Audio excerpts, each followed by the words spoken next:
Madame et Messieurs, je chercherai de vous expliquer qu'est-ce que c'est l'importance des ghettos de Venise, mais naturellement il me manque toutes les nuances pour vous parler comme je parle normalement en langue italienne. J'ai mis des petites phrases qu'ils ont cherché de donner la synthèse de l'histoire des Juifs vénitiennes, qui est tout à fait différente des Juifs de la Méditerranée, pas totalement différente, mais différente parce qu'ils sont des Juifs de Venise. Et Venise était une grande puissance politique et territoriale, et Venise, c'est, comme vous savez naturellement, devenu un mythe. Et les Juifs vénitiennes sont la réflexion de la lumière même de Venise. Les Français ont donné une contribution indirecte à la construction du ghetto de Venise, parce que 1508, il y a eu la défaite d'Agnadello. Les troupes vénitiennes étaient attaquées par l'Espagne, par la France, par l'Autriche et la Sainte-Siège. Et la défaite est devenue aussi terrible qu'ils se sont retirés tout à Venise. Et pas seulement la population qui était à côté de Venise s'est retirée à Venise, mais même les Juifs del Veneto se sont retirés à Venise. Venise a réussi à résister et elle a réussi à vivre encore, mais quelques années après, ils ont pensé qu'il faudra répondre les faveurs de Dieu. Et pour répondre les faveurs de Dieu, les prédicateurs ont cherché d'expliquer que la première chose à faire, c'est d'expulser les Juifs. Bref, ils n'ont pas été expulsés parce qu'il y avait la nécessité de prêteurs juifs à Venise et il n'y avait pas de monte des piétins. Et alors, les Juifs n'étaient pas contents de ça, mais ils ont été mis dans les ghettos. Ça veut dire un quartier fermé à la nuit et très contrôlé. Paradoxe de l'histoire, en 1516, les Juifs étaient mis dans le ghetto de Venise. Aujourd'hui, après 5 siècles, la communauté juive a des parcours d'excitation parce qu'ils sont 5 siècles de la naissance des ghettos de Venise. Mais il faut dire que si ils ont refusé d'aller dans le ghetto 5 siècles en avant, aujourd'hui, il n'y a aucune motivation pour faire des fêtes ou des célébrations pour les 5 siècles de ghetto de Venise, parce que le problème des ghettos, c'est un problème pas des Juifs, mais un problème de la civilisation chrétienne. Et alors, c'est un problème qui doit toucher les chrétiennes qui ont mis les Juifs dans une place fermée à la nuit et ils ont décidé de contrôler. Ils ont décidé de contrôler parce que, normalement, les étrangers à Venise étaient soumis à des contrôles très forts. Voilà. Alors, moi, j'ai trouvé des phrases de Georges Santayana qui disent que c'est lui qui va oublier son passé condamné à la revivre. Et ça, c'est une phrase qui est très intéressante pour l'histoire des Juifs de Venise, mais pas seulement pour les Juifs de Venise, mais pour tout le monde. La mémoire, c'est une dure nécessité avec laquelle c'est nécessaire de se confronter toujours. Et il y a une autre phrase, et j'ai fait beaucoup de difficultés à faire comprendre ça à mon fils, ce que tu as hérité par tes pères, il faudra les reconquérir si tu veux les posséder réellement. Ça, c'est une phrase de Goethe, mais elle reste importante, même pour les Juifs aujourd'hui. Moi, je ne suis pas un historien de profession, alors j'ai mis une autre phrase que je pense qu'il soit importante pour donner les limites de la reconstruction historique. Ça veut dire il est faux de dire que que tout qui n'est pas écrit n'existe pas. Ça, c'est une phrase de Jacques Le Goff. Ça veut dire que même quand j'ai fait mon livre, j'ai été convaincu qu'il y avait beaucoup de choses qui manquaient, mais je suis réussi à donner un fil rouge qui passe pour l'histoire.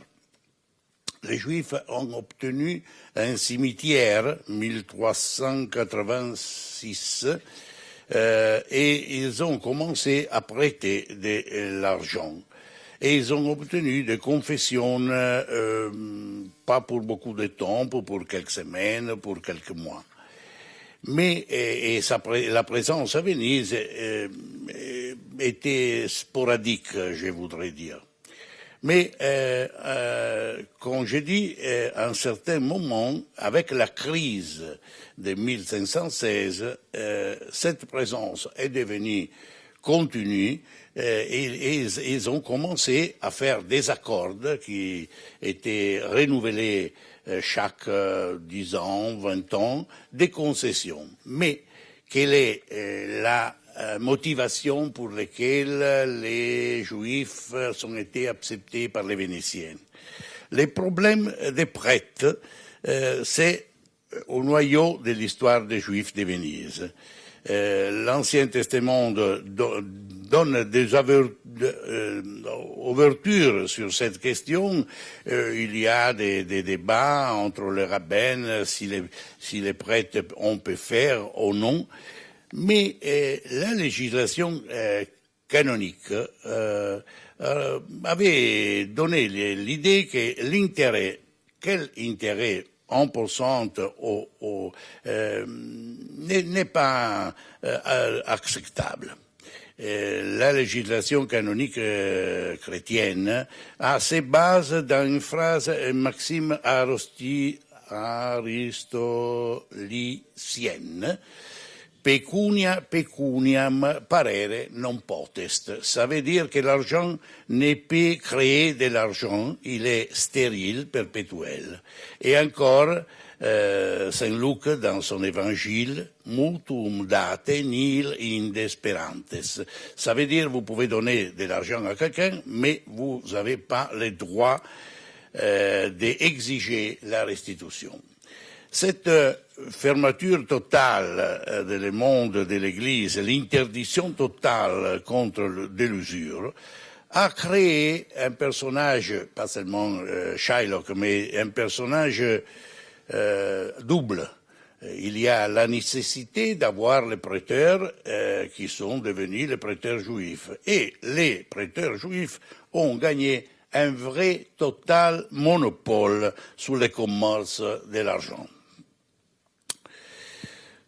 Saint Thomas, dans sa Summa Theologica, a écrit aux Juifs il faut interdit de prêter à l'usure à leurs coreligionnaires, c'est-à-dire aux autres Juifs.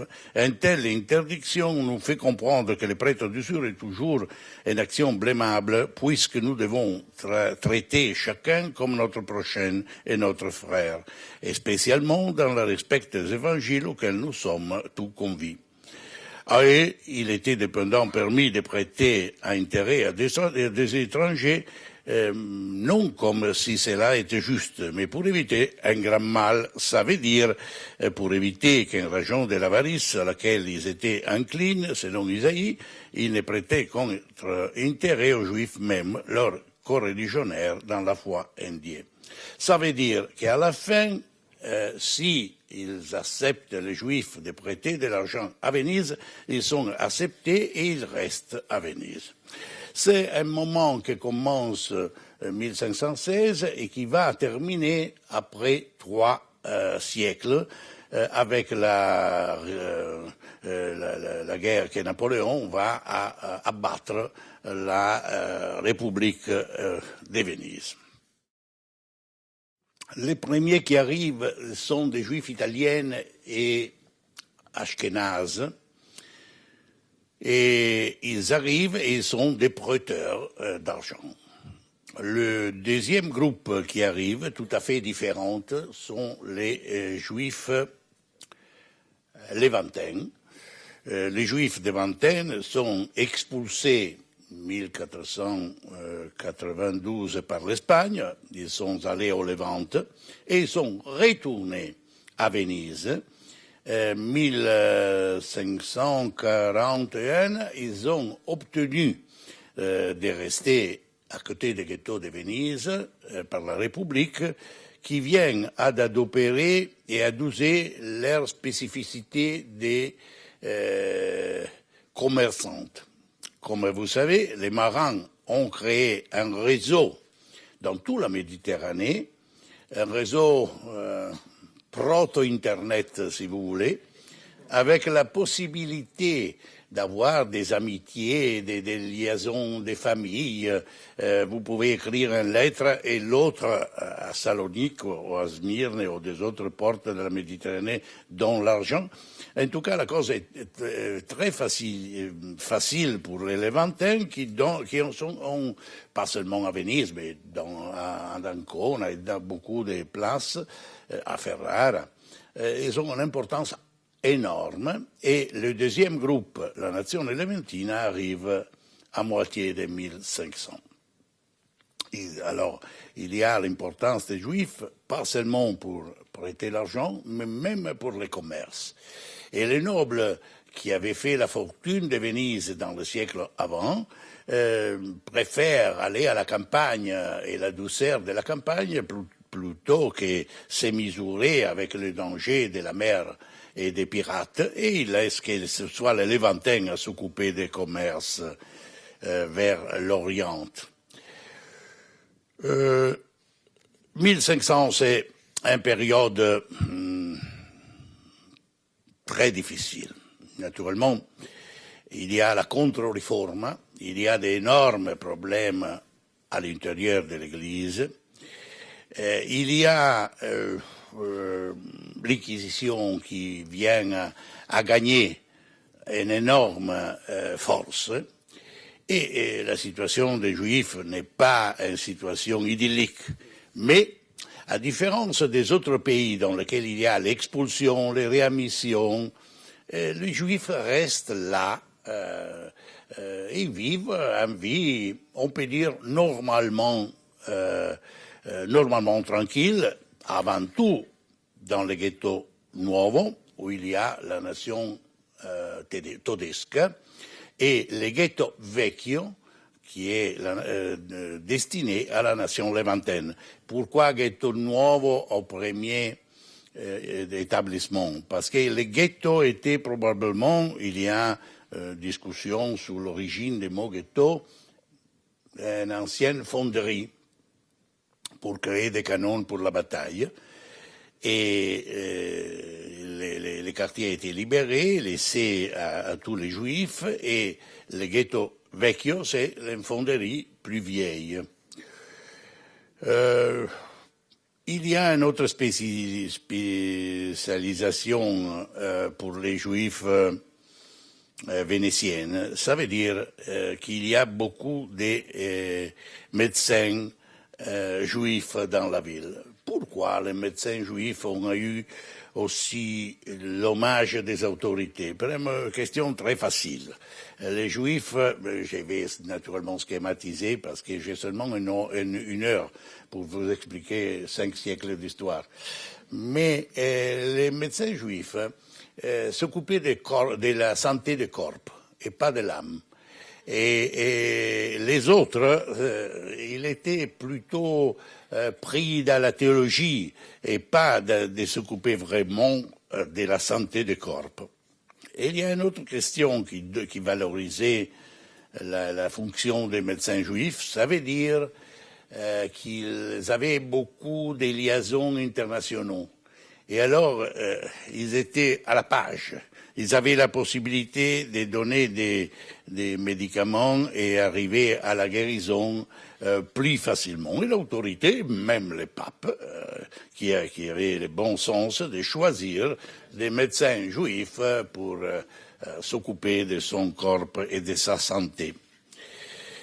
Il y a un autre phénomène dans les 1500 qui est beaucoup intéressant. Pas seulement le maranisme, que c'est une idée d'identité dynamique, différente, avec beaucoup de variations, qui a parcours dans toute la Méditerranée, pas seulement la Méditerranée, mais même avec Spinoza, nous avons l'exemple du maranisme dans les Pays-Bas. Mais ces marins sont des perturbateurs de la paix spirituelle naturellement. Et l'Inquisition, que c'est un phénomène qui commence vers le XIIIe siècle, ici à Venise, a des caractéristiques particulières parce que la République est très gelouse de son autonomie et les tribunaux de l'Inquisition de Venise, qui restent sévères, et moins sévères et plutôt attention au droit qu'en Espagne ou à Rome, même à Rome. Et il y a beaucoup de choses intéressantes dans cette personne qui sont devant les tribunaux. Il demande à une femme, mais qu'est-ce que c'est? Il est juif ou chrétien? Et l'autre, dans réponse, je ne sais pas si j'arrive bien à traduire, et c'est un bateau avec 2 timons. Alors, les 2 timons peut être pas cohérentes quelquefois. Il y a un autre phénomène intéressant dans la ville de Venise, ça veut dire qu'on va à commencer la moderne industrie du livre imprimé. Ça, c'est tout à fait une chose importante, parce qu'avant, il y avait les corrections, on va écrire les copies, chacun a fait des fautes personnelles. Mais avec l'imprimerie, il y a soit la codification de textes et soit la diffusion de ce texte, parce que les livres qui sont faits par des éditeurs chrétiens, mais avec la collaboration, parce qu'on parle seulement des livres des arguments juifs, avec la collaboration des érudites juifs, ça va diffuser dans toute l'Europe. Et ça veut dire que Venise devient un phare de culture, parce que l'industrie des livres qui commence 1500, même avec la censure, il y a des brûlures des livres à moitié de siècle à Rome, à Venise. Les difficultés ne manquent jamais, mais il y a cette codification qui est très importante pour les Talmuds, pour les commentaires qu'a fait Isaac Abravanel. Et toutes les codifications sont faites à Venise en majorité, avec une industrie de livres qui a une fortune exceptionnelle et qui va se diffuser dans tout le monde connu. Ça sont les phénomènes plus importants dans le VIe siècle. Mais il y a aussi une chose qui change quand Joao Micas, Giovanni Miches, Ioann Migues ou Joseph Nassi, c'est le même personnage avec des identités différentes. Il passe pour Venise avec Béatrice Brianda de Luna, ils sont expulsés, se va à Istanbul, bref, il veut chercher sa vengeance. Avec Lepanto, il y a la grande victoire de l'Alliance et Venise est une des principales agents de cette victoire. Et il y a des difficultés parce qu'à un certain moment, les Juifs sont menacés d'expulser. Mais pour le débat à l'intérieur de la noblesse vénitienne, de l'oligarchie, il reste là, avec un changement total. En 1516, ils sont arrivés comme prêteurs et ils étaient des banquiers vraiment. Après les années 70 de ce siècle, ils deviennent complètement contrôlés dans leur fonction de banquiers. Les taxes, les taux d'intérêt est fixé par la République de Venise. Ils sont complètement encadrés Et paradoxe de l'histoire, c'est pas unique, les capitaux pour prêter l'argent à Venise sont donnés par les nobles vénitiennes, qui gagnent de cette manière sans s'exposer directement. Et ça, c'est un changement très important, parce que c'est les pantots qui donnent la différence. Léon Poliakov, qui a écrit un livre sur ce sujet, a noté la singularité de la solution vénitienne qui est échappé à plusieurs historiennes. Et il a observé simplement que les banques juives étaient adaptées à l'exigence de l'époque. Au lieu de transférer les fonctions aux chrétiennes, ce sont les chrétiens qui ont donné l'argent pour faire des prêtres. Et naturellement, il y a beaucoup de taxes que les juifs doivent payer pour rester dans la ville. Et à un certain moment, année par année, la situation générale économique de la communauté de Venise devient chaque jour plus lourde parce que les possibilités de gagner deviennent réduites. Les commerces, surtout dans les 1600, deviennent un peu plus compliqués. La lutte avec la Turquie, l'Empire ottoman, devient chronique. Et la situation du ghetto de Venise est toujours en difficulté. Il y a des possibilité de chercher, de changer cette situation difficile, créant l'escale de Split à Spalato. Et ils ont réalisé un réseau différent pour les commerces. Et il reste naturellement un grand personnage, un marchand marin qui s'appelle Daniel Rodrigue, qui va convaincre les conseils des 5 sages sur la nécessité de renouveler la marchandise et de chercher de nouvelles possibilités de commerce dans la Méditerranée. Entre les deux épidémies de peste 1576 et 1630, il y a un changement d'atmosphère à Venise. Il y a un personnage très intéressant à connaître qui s'appelle Paolo Sarpi, qui est un frère et qui va à défendre les droits des Juifs contre le baptême forcés et qui va à se mettre contre l'Église de Rome.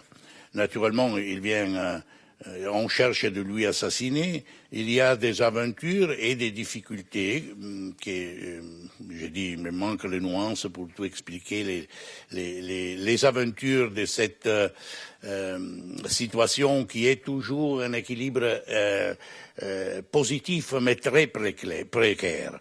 Il n'est pas précaire comme dans tout le monde, il n'est pas précaire comme à Rome, où le ghetto a des caractéristiques différentes. Il vient à sa naissance en 1555, mais avec l'idée de convertir les Juifs en toutes les manières possibles et dans la nécessité du pape de montrer que la vérité, c'est lui qui est propriétaire de la vérité. À Venise, ça n'a aucun intérêt. Les Vénitiens sont pragmatiques, sont cyniques. Ils viennent d'opérer ces Juifs pour des questions absolument pas de doctrine, mais plutôt des questions de commerce et de l'économie. Naturellement, ils restent liés au niveau du christianisme, mais il veut rester même indépendant, en manière totale, dans le pouvoir et dans l'influence de la Saint-Siège. Et alors, il y a une précarité, mais si vous voulez, c'est une précarité tout à fait positive, en différence dans les autres situations dans toute l'Italie. Isolé et margé de la ville, le ghetto devient un espace entièrement juif. Il devient le théâtre de la vie juive et surtout il devient une république dans la république.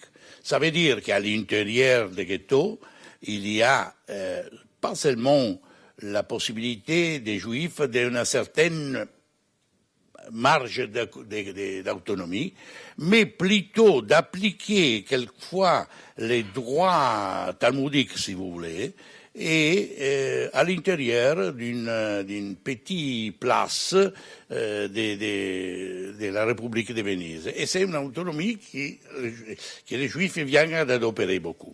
Et même les ghettos deviennent, c'est un autre paradoxe de l'histoire, une possibilité de se défendre contre l'extérieur. Et ça, c'est aussi, au premier moment, il devient un lieu de coercition et après, il devient la possibilité de se défendre. Naturellement, les trois communautés ne sont pas d'accord en rien. Le débat à l'intérieur est total. Les Ashkénazes sont les Ashkénazes, les Lévantins sont les Lévantins, les Ponentins sont les Ponentins. Les débats, ils sont complètement différents. Ils ont une mentalité différente, une culture différente, une langue différente, et surtout, ils sont tous des juifs différents.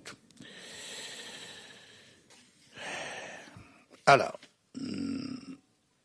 comme je dis, il y avait des possibilités de maintenir une culture tout à fait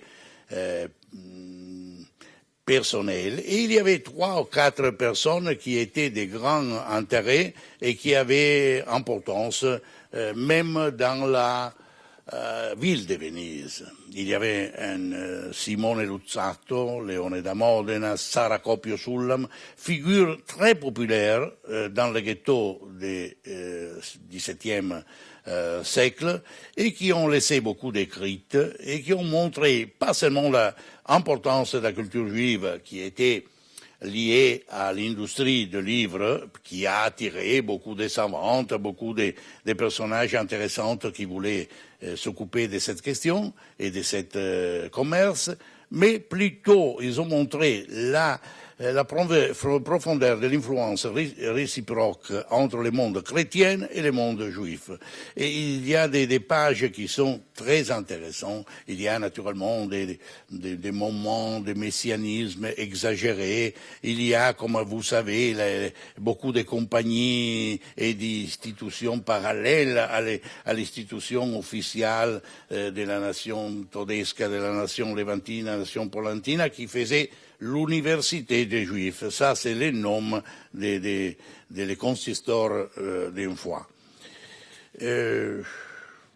Les chiffres de cette présence, ils sont arrivés 500, 1516, ils sont arrivés à 5000, 1630. Aux premières années de 1900, ils étaient 2000. Avant la guerre, 1943, 1200. Après la guerre, 1000. Quand j'ai fait 30 ans, ils sont passés 30 ans que je me suis occupé de ce sujet, ils étaient 500. Aujourd'hui, nous sommes à Venise 400. Et il y a des changements, évidemment, l'importance de la... Mais vous savez, dans les premières années des 1500, il y a eu la guerre avec la défaite de Agnadello. Paris avait 150 000 habitants et Venise avait 150 000 habitants. Aujourd'hui, vous savez combien d'habitants il y a à Paris. Aujourd'hui, à Venise insulaire, il y a 55 000 habitants. Ça veut dire que la ville devient toujours petite et elle n'est pas intéressante. Elle n'est pas intéressante, c'est vrai, parce qu'elle est beaucoup changée. Quand il y a un petit nombre de personnes, la culture devient une question de commerce. C'est, je ne sais pas comment on dit en français, palcoscenico. Ça veut dire qu'il y a une scène et tout est fait pour les touristes et tout est fait pour le monde extérieur. Il n'y a pas une vraie culture originale vénitienne. Tout est devenu plus pauvre. Seulement le commerce, mais le commerce jour par jour, des touristes est resté à la page. Mais pour le reste, la ville est en décadence. Je regrette beaucoup, mais c'est la vérité. Je suis pas esclave des mythes de Venise. Je suis vénitienne. Ma famille est entrée dans les premiers, dans le ghetto de Venise. Les noms, c'est d'origine grecque, c'est Kalonimos, comme Calment Lévy, vous savez, les mêmes noms. Origine, c'est Calment. Ils sont arrivés 1500 à Venise, ils ont laissé Treviso. Par hasard, j'ai compris un jour, je me suis rendu compte que j'ai été le premier qui est né de ma famille au dehors du ghetto de Venise, selon de 100 mètres. Et alors, et Venise, que j'aime beaucoup, est beaucoup en décadence. Aujourd'hui, les mythes existent, seulement les mythes, et le reste n'existe pas. Alors, on va retourner à notre sujet. Leone da Modena, c'est un rabbin très important qui a écrit des livres très intéressants et surtout l'histoire des riti hébraïci, qui est écrit en langue vénitienne italienne pour les autres. Ça veut dire qu'il y a une ouverture du monde de ghetto vers la société contemporaine et beaucoup d'influence. Simone Luzzatto, c'est un autre rabbin très important qui a fait un traité politique pour expliquer que les Juifs sont très importants pour Venise et pour l'économie de Venise. Et Sara Copiosulam était un poète, mais il était un proto-féministe, si vous voulez. Il y avait un autre personnage très important qui s'appelait Giulio Morosini.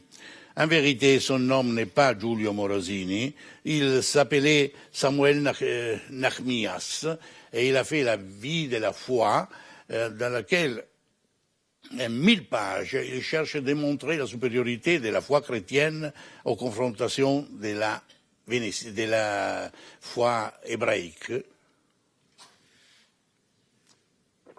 Et 1000 pages sont une chose énorme.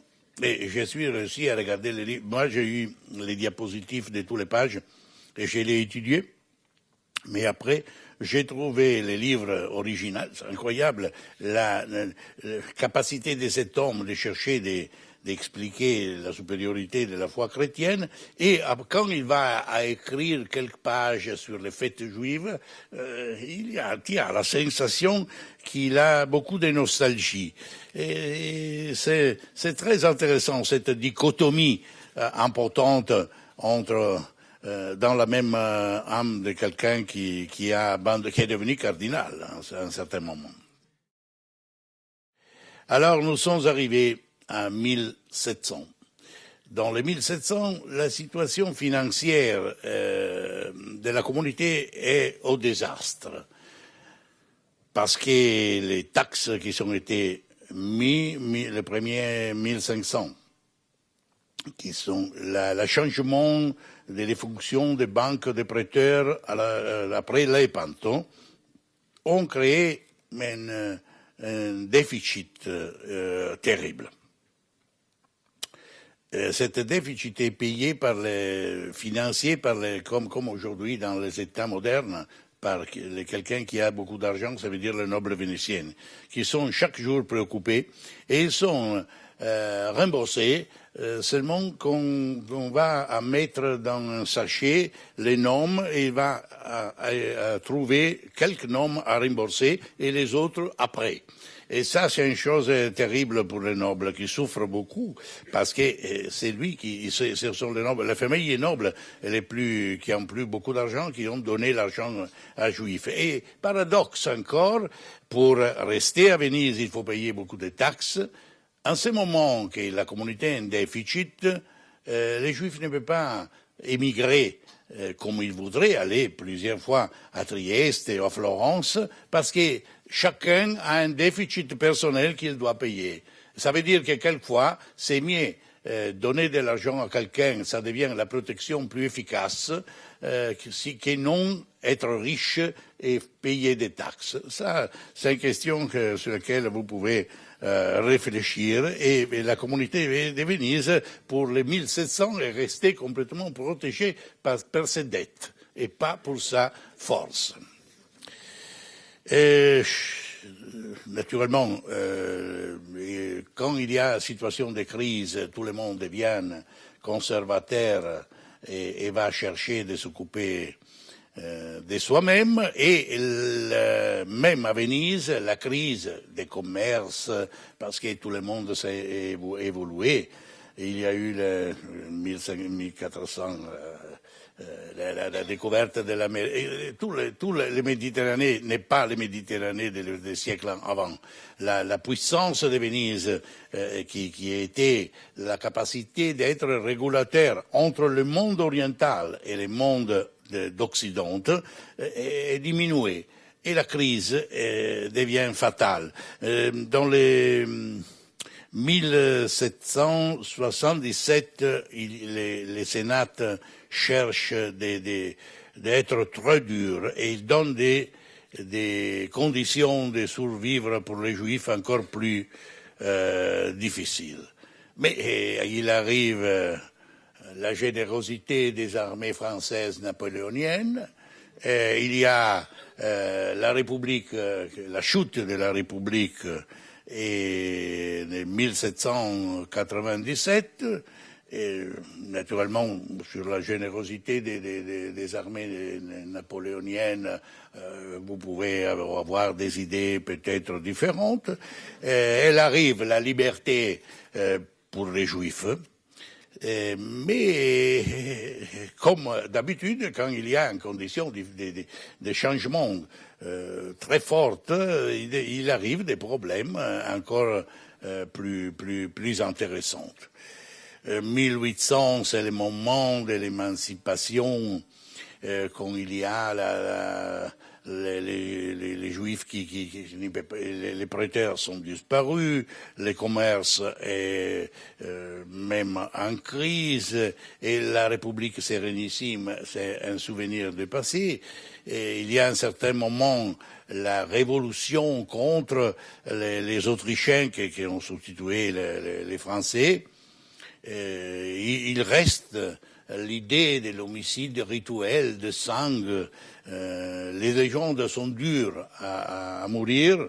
Il peut changer les questions politiques, mais les légendes... Il y a un célèbre procès Castillero-Ravenna, il y a une femme qui accuse son ancien patron d'avoir pris le sang d'elle pour faire des choses rituelles. Il y a la révolution de Daniel Manin, et qui naturellement vient à être épuisée et débarrassée. Et on arrive rapidement à 1900, quand il y a, comme vous savez naturellement, les rafles dans tous les pays d'Europe, mais même à Venise, parce que sur le fascisme, on peut dire des choses très longues et très... Je ne sais pas combien de temps j'ai encore. Encore quelques minutes. Alors, à Venise, il y a des rafles. 200 juifs vénitiens viennent à être déportés dans les champs de concentration et d'extermination en Allemagne.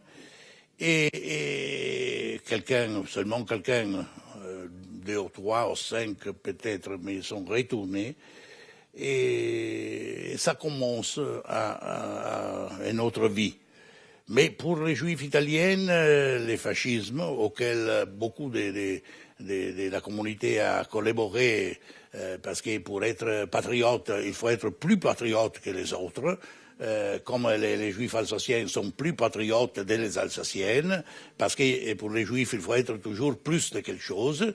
Et alors, en 1938, il y a les lois, je voudrais dire, ce ne sont pas les lois de la race ou raciale, mais ils sont, j'ai un mot allemand qui dit sogenannte, ça veut dire, ils sont définis comme ça, mais ils sont des choses pas seulement atroces, mais absurdes, idiots, complètement idiots, mais ils ont gagné parce que la propagande était très dure et très capillaire.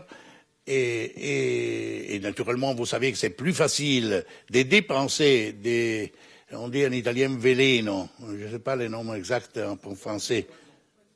et des poisons dans la terre plutôt que prendre les poisons dans la terre et bonifier la terre. Et alors, et ça c'est normal dans la propagande et dans toute la cité. Alors, l'opinion publique est restée, pas seulement en Italie, mais même en France et même dans toute l'Europe, soit liée aux persécutions, à la Shoah, mais les poisons est resté lentement sur la terre. Et c'est très difficile à bonifier les préjugés, c'est très difficile d'arriver à une bonne situation de normalité. Après la guerre, moi j'ai beaucoup de chance parce que je suis pas seulement le premier qui est né au dehors des ghettos de Venise pour 100 mètres, mais je suis né 9 mois après la libération de l'Italie. Et alors, ça veut dire que je suis né libre. Et aujourd'hui, la communauté est toujours en difficulté parce que les petites communautés sont toujours prêtes à bagarrer l'une contre les autres, comme est normal, mais encore plus que la normalité. Je vais terminer avec un petit... le livre est paru la première fois ici en France avec les éditions Stock.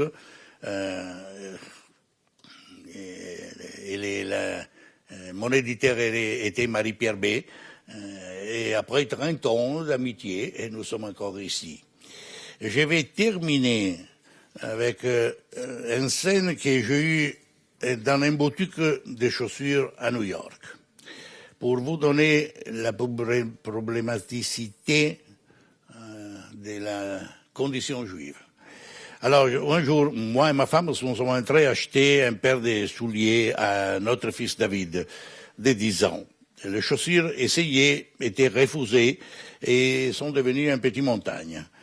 Les patrons qui étaient souciés de nous satisfaire les clients et d'éliminer d'embarrasser la vendeuse, parce que mon fils était avec ses caprices comme toujours délicieuses, et la vendeuse était exaspérée, l'homme alors était avec des cheveux rouges, un crinière rouge grande, et il parlait avec ma femme qui avait une petite médaille juive gravée de quelques lettres. Et d'où venez-vous, juifs? Séfarades ou Ashkénazes? Nous venons d'Italie, a dit ma femme. Nous ne sommes pas vraiment ni séfarades ni Ashkénazes. Alors, vous n'êtes pas vraiment des juifs. Vous devez être forcément séfarades ou Ashkénazes. Moi, j'ai expliqué que mon nom était d'origine grecque, Kalornimos, et que j'étais pas vraiment, et que ma famille était depuis plusieurs années en Italia. Italia, ça veut dire en langue hébraïque, Italia, île de la Rugiada divine. Et alors, on a eu une petite discussion avec lui, avec la vendeuse et mon fils qui cumulait les chaussures. Et, bref, il est arrivé avec un livre écrit dans langue en hébraïque et par chance il n'est pas venu chez moi que je suis pas capable de lire très bien. Il est passé chez ma femme qui a lu. Il est resté un peu surpris. Il a dit, mais vous êtes sûr que vous n'êtes pas ni Ashkénaze ni séfarade et vous êtes encore juif. Bon, bref. Alors, nous sommes sortis de ce magasin avec un livre de prières juives et nous avons acheté pas de chaussures. Et si vous êtes capable d'aller dans un magasin de chaussures et sortir avec un livre de prières juif, vous avez commencé à comprendre le paradoxe de la condition de l'existence juive. Oui, bonjour. Je voulais juste que vous expliquiez un petit peu l'origine des Juifs polentins, parce que j'ai peut-être raté ce moment. J'ai bien compris les deux premiers groupes, donc Ashkénazes et Lévantins, mais polentins, j'ai sans doute raté l'explication et j'aimerais bien savoir leur origine. Vous avez raison. Alors, les Lévantins sont des Juifs qui sont partis de l'Espagne avec l'expulsion. Ils sont allés dans le Levante et sont retournés à Venise et ils étaient Juifs. Les Polentins sont des Juifs convertis et forcés en Espagne, qui ont laissé l'Espagne après pendant les 1500. Et ils sont allés dans toute la Méditerranée, ils sont arrivés à Venise et ils ont repris leur identité juive. Mais c'était des marins. Les Lévantins étaient des Espagnols juifs qui sont allés au Levant et sont retournés à Venise. Ça, j'ai oublié de dire ça. Bonjour. Bonjour. Il y a une théorie qui court dans ma famille. Un peu plus forte, s'il vous plaît. Ouais, il y a une théorie qui court dans ma famille, comme quoi vous avez cité la date 1508, qui était importante, parce que j'avais aussi ma lointaine famille qui était vos cousins aussi, puisque ils s'appelaient Graziani et Shealtiel, qui était à Venise, et qui dit que la situation s'est dégradée pour les Juifs de Venise lorsqu'ils ont aidé le roi d'Angleterre, Tudor, à créer la religion anglicane. Je m'explique. À cette époque-là, Henri Tudor a voulu divorcer de sa femme et était vraiment contre le pape. Et il a demandé à la communauté juive de Venise de l'aider à asseoir cette théorie. Et les leaders de la communauté juive de Venise sont allés en Angleterre et l'ont aidé à apprendre le Talmud. Et à partir de ce moment-là, Tudor a dit au pape, je me sépare de vous et je crée cette église musulmane. Et à partir de ce moment-là, anglicane. Lapsus, je ne sais pas s'il est révélateur ou pas, j'en sais rien. Et à partir de là, la situation, semble-t-il, s'est dégradée pour les Juifs de Venise. J'en sais rien. C'est une théorie. C'est possible qu'il y a des contacts et tout est possible. Les rois d'Angleterre, je m'attends de... Tout est possible. C'est pour ça que je savais que... La famille, c'est une famille un peu comme ça. Ouais. Un peu, qui bagarre un peu. Mais je ne crois pas que soit ça les motivations pour la difficulté des Juifs de Venise. Non, je ne dis pas que c'est le principal, mais en tout cas, c'est une théorie complémentaire par rapport à... Moi, je ne viens pas d'exclure en principe les théories complémentaires. Je ne suis pas en ce moment capable de vous donner une réponse sur oui ou non. Peut-être qu'il y a des influences de ça, mais je n'ai pas des éléments pour vous répondre de manière satisfaisante. À réfléchir. Merci.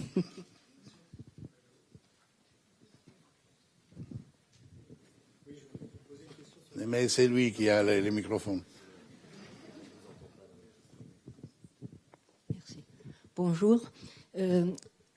Bonjour. Je voudrais savoir comment a été fait le comptage des membres de la communauté, parce que d'après des différentes sources, on lit des fois que uniquement les hommes étaient comptés, après les familles, après les hommes et les femmes. Et je pense que ça pourrait avoir une influence considérable dans les chiffres, dans les nombres de la population. Je n'ai pas compris ce que c'est le pontage. Comptage. La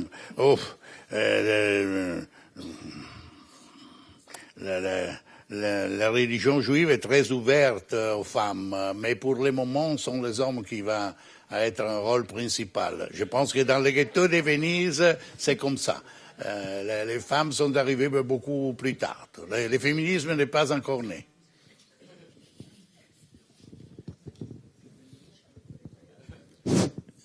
Oui, bonjour. Il y a à Lido di Venezia un cimetière juif. Est-ce qu'il a une histoire particulière? Est-ce que c'est le seul cimetière juif? Est-ce qu'il est encore utilisé pour les juifs de Venise? J'ai compris rien. Je reprends. Sois plus clair. Sur l'île de Lido di Venezia. Sur L'île de Lido. Voilà. Oui. Il y a un cimetière juif. Il y a un cimetière avec des tombes juives du XVIIe siècle. 1386. Encore plus ancien, qui est assez magnifique. Oui. Ma question est, est-ce qu'il a une histoire particulière? Est-ce qu'il est encore utilisé? Ah oui. Voilà. Ah oui.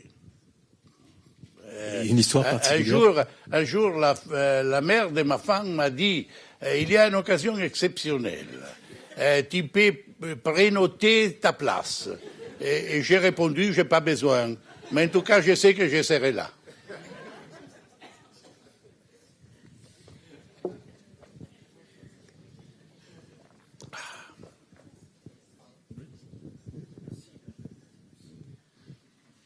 Je voulais vous demander, est-ce que la Giudecca a un rapport aussi avec les Juifs de Venise? Moi, j'ai étudié cette chose parce qu'en premier moment, il y a des Giudecche dans le sud d'Italie qui sont liés à l'établissement des Juifs. Mais pour la Giudecca, il n'y a aucune preuve que ça, c'est lié à un établissement des Juifs. Surtout parce que l'établissement stable des Juifs n'était pas été accepté par la République de Venise jusqu'à la construction de ghetto. Et peut-être que la Giudecca vénitienne soit liée à Judicatus, ça veut dire qu'il était comme une prison des personnages qui étaient mis aux marges de la République.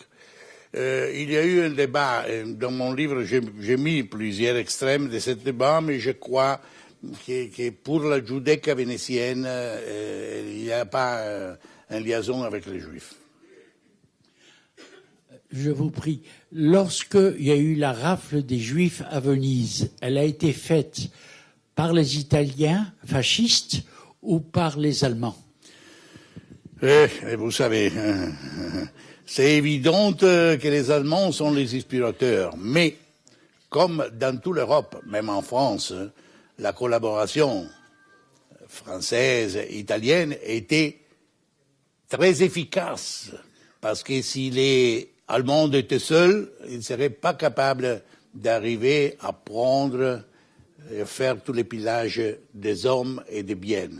C'est évident qu'il y a une zone grise de complicité énorme et très tragique, et il y a certainement des responsabilités italiennes. Naturellement, on ne peut pas dire aujourd'hui tous les Italiennes, parce que mes parents sont restés pour une année et demie à la montagne, et c'est les responsables de la parochia, c'est les responsables de l'église à la montagne qui a donné les documents fausses. Ça veut dire qu'il y a des Italiennes qui ont donné. Quand les lois que j'appelle zogenantes, ça veut dire, comment tu dis en français, je n'ai pas le mot exact, nommées comme ça, étaient faites, la population était indifférente. Mais après les 43, quand il y a eu la persécution et la mort, il y a eu des exemples nobles pour sauver les Juifs. Et même en France et même en Italie. Mais il y a des responsabilités qui, naturellement, tout le monde a cherché d'éliminer, de rendre plus douces, d'abolir, de cacher des responsabilités, pas seulement des autorités, mais même des citoyennes disponibles à gagner de l'argent pour dénoncer les voisins de la maison. Oui, monsieur, je n'ai pas compris à la fin de votre anecdote sur le magasin de chaussures l'étymologie que vous donnez du nom Italia.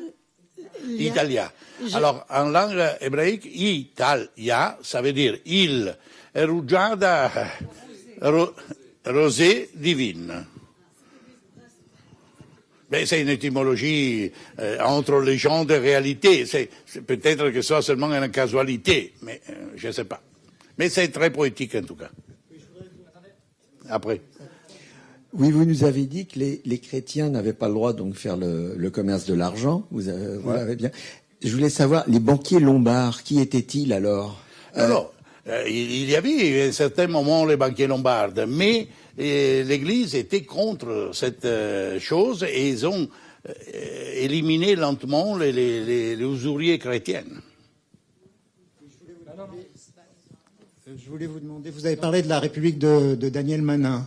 Je voulais savoir quelle était l'implication de la communauté juive à l'époque de la République de Daniel Manin. Manin. Je crois que Daniel Manin était plus ou moins d'origine juive. paraît-il. Daniel Manin, c'est Manin, c'est pas Manen. Oui, Manin. Vous l'appelez Manen, mais je sais qu'il y a rue Manen ici, mais en tout cas, oui, non. Quand il est paru la traduction de mon livre dans les États-Unis, dans la couverture, ils ont écrit The English word ghetto. The English word ghetto. Ils ont pris la propriété de les noms, comme Daniel Manin, vous avez pris Manin. Alors, pour retourner à nous, les Juifs étaient très actifs dans la Révolution. Manin était d'origine, mais il s'est battu pas pour ses origines, parce que mais les autres, il y avait plusieurs qui ont participé, pas seulement avec l'enthousiasme des armes, mais même avec tous les capitaux possibles. Parce que, naturellement, ils avaient bien compris que se libérer des Autrichiens, ça veut dire libérer soi-même. Et beaucoup, quand il y a eu la contre-révolution, sont partis en exil. Mais là, il y a eu une partie. Normalement, comme je dis déjà, les Juifs sont patriotes, plus patriotes que les autres. Mais pendant la période autrichienne, les Juifs avaient moins de droits qu'à l'époque française. Oui. Il y a eu un moment, c'est la Restauration. Bonjour, je voulais savoir, avant l'unité italienne, quel était le statut des Juifs du ghetto de Venise au regard du droit de propriété? Est-ce qu'ils avaient le droit d'être propriétaires de leur logement, contrairement à leurs coreligionnaires des pays, des États pontificaux, qui, eux, devaient subir le fameux Ius Gazzaka, Yeah. et ils ne pouvaient pas être propriétaires de leur logement. C'était souvent des congrégations religieuses qui étaient propriétaires et qui percevaient un loyer, lequel loyer faisait l'objet éventuellement autour de ce Ius Gazzaka d'une cession ou d'un héritage. Le Ius Gazzaka, c'est une institution juridique très singulière. Ius, c'est un nom latin, Gazzaka, c'est un nom hébraïque. Ça veut dire que c'est une liaison des réalités différentes. Pendant l'existence du ghetto de Venise, le Ius Gazzaka était toujours fixé jusqu'à la fin du ghetto, pas seulement à Venise, mais même à Rome. Et il s'agissait les Juifs n'étaient pas propriétaires. Et naturellement, ils n'avaient pas la possibilité d'acheter une maison, etc. Et après la chute du ghetto de Venise, le Ius Gazzaka était aboli. Et les Juifs ont eu la possibilité d'acheter. Par exemple, c'est un phénomène très intéressant. Plus que 90% de la population juive était très pauvre, mais il y avait 10% qui étaient riches. Et qu'est-ce qu'ils ont fait? Ils sont allés tout de suite acheter des palais dans le Grand Canal. Parce que les palais dans le Grand Canal, après la chute de la République, étaient abandonnés complètement. Et alors, ils sont allés acheter. Et alors, après la chute des ghettos, ils ont eu la possibilité d'acheter des maisons et d'échanger ces capacités d'avoir de l'argent liquide pour faire les prêteurs. Les régimes juridiques des premières années de 1800 jusqu'à aujourd'hui, il y a un traité comme ça pour expliquer, parce que l'Italie était pas unie tout de suite. Mais il est terminé à Venise, mais à Rome, il est réussi à rester en certaine forme jusqu'à plus que la moitié de 1800. Ça veut dire que les régimes juridiques étaient différents. À Trieste, ils étaient sous la domination autrichienne. Et alors, pour rendre uniforme ce régime juridique, il faut attendre les premières années de 1900. Oui. Oui. Moi, je voudrais simplement satisfaire, si c'est possible, une curiosité linguistique. est-ce qu'on sait l'origine du mot ghetto? On sait ce que c'était avant, mais le mot lui-même, parce que tout dernièrement, j'ai entendu un rapprochement, c'est peut-être une simple coïncidence linguistique, le mot ghetto étant rattaché au guet juif, hébreu, au mot hébreu guet. Bon, je pense que c'est une coïncidence, mais Alors, oui. le mot ghetto vient de jeter, gettare, gettare, ça veut dire l'ancienne fonderie qu'il y a dans le ghetto de Venise. Moi, je suis convaincu que ça, c'est l'étymologie plus certaine.